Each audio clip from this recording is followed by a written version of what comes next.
The thoughts which I publish in what follows are the precipitate of philosophical investigations which have occupied me for the last 16 years.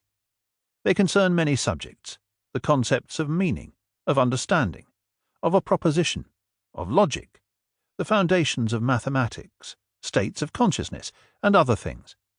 I have written down all these thoughts as remarks, short paragraphs, of which there is sometimes a fairly long chain about the same subject, while I sometimes make a sudden change, jumping from one topic to another.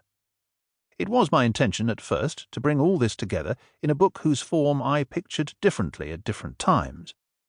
But the essential thing was that the thoughts should proceed from one subject to another in a natural order, and without breaks.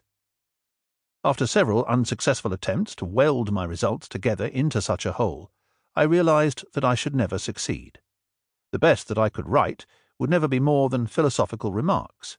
My thoughts were soon crippled if I tried to force them on in any single direction against their natural inclination. And this was, of course, connected with the very nature of the investigation. For this compels us to travel over a wide field of thought, criss-cross in every direction. The philosophical remarks in this book are, as it were, a number of sketches of landscapes which were made in the course of these long and involved journeyings. The same, or almost the same points, were always being approached afresh from different directions, and new sketches made. Very many of these were badly drawn or uncharacteristic, marked by all the defects of a weak draftsman. And when they were rejected, a number of tolerable ones were left, which now had to be arranged and sometimes cut down, so that if you looked at them you could get a picture of the landscape. Thus this book is really only an album. Up to a short time ago, I had really given up the idea of publishing my work in my lifetime. It used, indeed, to be revived from time to time, mainly because I was obliged to learn that my results, which I had communicated in lectures, typescripts, and discussions, variously misunderstood, more or less mangled or watered down, were in circulation. This stung my vanity, and I had difficulty in quieting it. 4 years ago I had occasion to reread my first book, the Tractatus Logico-Philosophicus, and to explain its ideas to someone.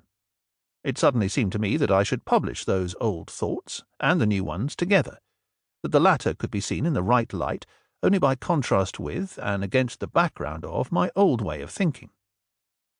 For since beginning to occupy myself with philosophy again, 16 years ago, I have been forced to recognize grave mistakes in what I wrote in that first book. I was helped to realize these mistakes, to a degree which I myself am hardly able to estimate, by the criticism which my ideas encountered from Frank Ramsey, with whom I discussed them in innumerable conversations during the last 2 years of his life. Even more than to this, always certain and forcible, criticism, I am indebted to that which a teacher of this university, Mr. P. Sraffa, for many years unceasingly practised on my thoughts. I am indebted to this stimulus for the most consequential ideas of this book. For more than one reason, what I publish here will have points of contact with what other people are writing today. If my remarks do not bear a stamp which marks them as mine, I do not wish to lay any further claim to them as my property. I make them public with doubtful feelings. It is not impossible that it should fall to the lot of this work, in its poverty and in the darkness of this time, to bring light into one brain or another, but of course it is not likely. I should not like my writing to spare other people the trouble of thinking, but, if possible, to stimulate someone to thoughts of his own. I should have liked to produce a good book. This has not come about, but the time is past in which I could improve it. Ludwig Wittgenstein, Cambridge, January 1945.